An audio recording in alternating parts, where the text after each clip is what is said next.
The Holy Paladin is a reactive healer with lots of unique utility within its toolkit. It has a builder-spender gameplay very similar to a lot of DPS classes that you might find in World of Warcraft. And while there are builds that allow you to play in range, when you pick this class, you need to be comfortable with the fact that you may have to play in melee to get the most out of the class. So before we actually start talking about our spells, we need to talk about our mastery. As a Holy Paladin, our mastery increases our healing done by a percentage based on how close we are to the targets that we're healing. This is why a lot of the time Holy Paladin will be the most effective in melee range, but this can change based on tuning. So now we're going to talk about our spells, and we're going to break these spells into different categories to help us better understand how and when we should be using them. The first set of spells we're going to talk about are our Holy Power generators. This includes Holy Shock, Crusader Strike, and Holy Light. Holy Shock is an instant cast heal on a friendly player, and it also generates us 1 Holy Power. It has a pretty short cooldown, so you should be pressing this button as often as possible. Similar to Holy Shock, Crusader Strike is an instant cast ability that generates us 1 Holy Power, but it needs to be used on an enemy unit, and it has to be within melee range of us. This is why you'll see the melee Holy Paladin builds popularized a lot more than the ranged Holy Paladin builds, but this is dependent on tuning. And lastly, for our generator spells, we have Holy Light. This is a slow casting spell that will heal a target and only generate a Holy Power if we have an infusion of light proc, which we get from critting with our Holy Shock. As you can see here, I'm spamming Holy Light and not getting any Holy Power from it. There is, however, a trick where if you have Beacon of Light on a target and you Holy Light them, it does generate you 1 Holy Power no matter what. Which means that if you get an infusion of light proc, it will now generate you 2 Holy Power if it's used on the Beacon of Light target. This isn't super effective because we like to use healing on players not affected by the Beacon of Light, but it can be a nice way to generate Holy Power if you need it in a pinch.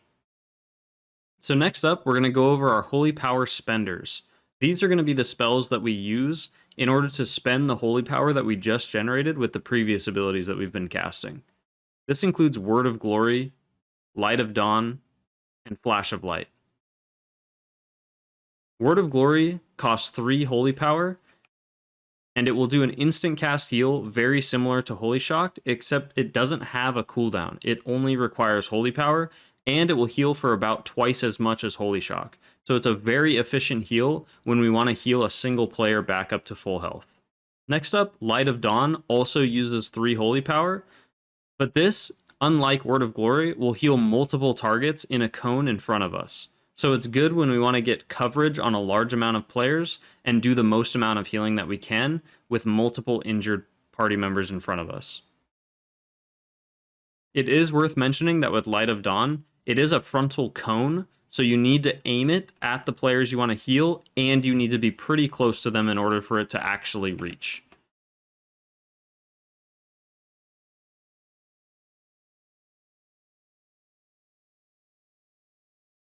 Last up, we have Flash of Light. This does not spend Holy Power, but I put it with the Holy Power spenders because it's the next spell in line you would use if you don't have Holy Power, but you need a heavy hitting heal on a single player, and you don't have something like Holy Shock available or an infusion of light proc ready to go. Flash of Light is the spell you press in an emergency.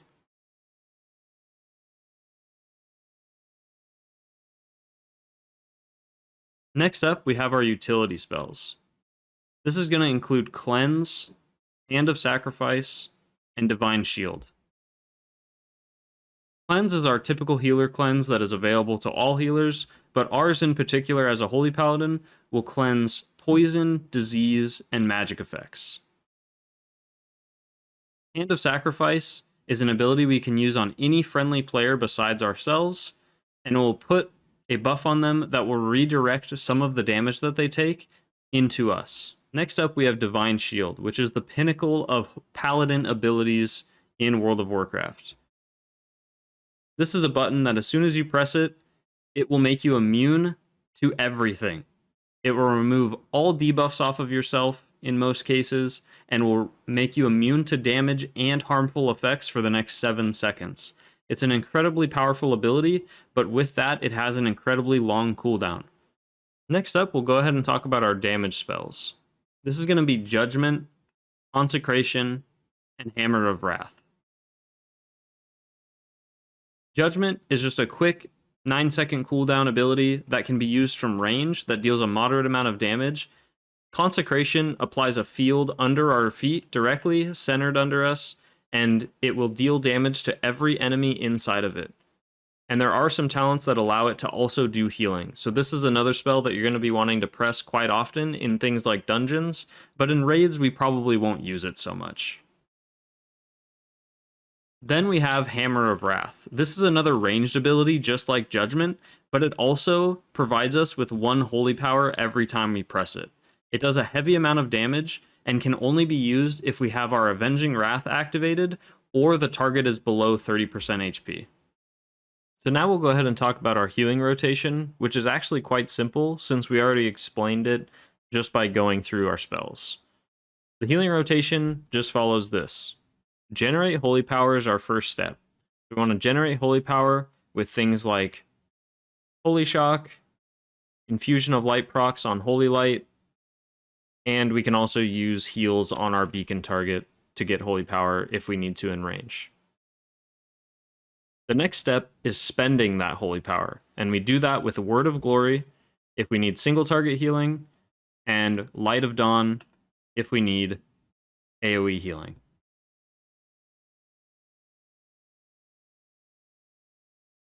Then when we don't have either, when we can't generate because Holy Shock is on cooldown, we can't get in melee range, we don't want to heal our beacon target, or we're not able to have Infusion of Light procs ready to go, then that's when we press filler buttons. This is going to be things like Judgment, Consecration, or just using Flash of Light on a player or two that needs healing, even if it doesn't generate as Holy Power. So again, the healing rotation is generate Holy Power, spend Holy Power, press filler buttons in between. And that's it for the healing rotation. Now for our damage rotation, it really doesn't change very much.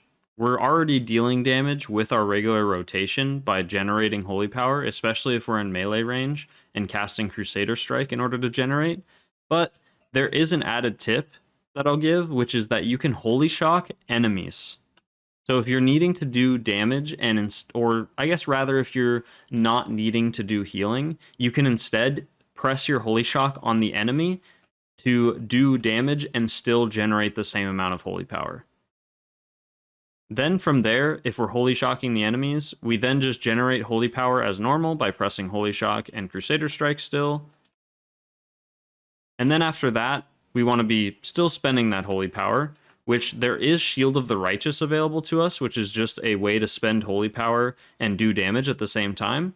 But typically, if you have the Awakening talent, you don't really want to do this. You still want to spend your Holy Power on Word of Glory or Light of Dawn, even if no one needs healing, because with the Awakening talent, we have a chance to get a Wings proc, and when we get that Wings proc, we actually deal more damage in that Wings duration than we would have if we used the last, 10 Holy Power on Shield of the Righteous, for instance.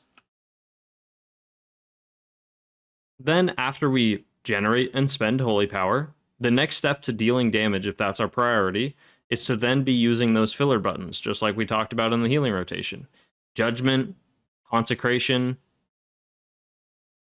and then you have some other spells available to you that you'll get through talents that you can then use as well. But that's the basis of it. You really just keep doing your healing rotation, and you can just change a few priorities, like Holy Shocking the enemy instead of allies, and then maybe using Shield of the Righteous instead of using Holy Power spenders if you don't have Awakening, or you don't feel like you could benefit from the proc. And that's pretty much it for the damage rotation, which finishes our coverage of the beginner's guide for Holy Paladin. I hope this video is helpful. If you would like more resources, please make sure you stop by the community Discord that we have down in the description below. And then also, let me know what I can do to improve these videos in the future, because I plan to keep making them for new patches, new expansions, all that kind of stuff.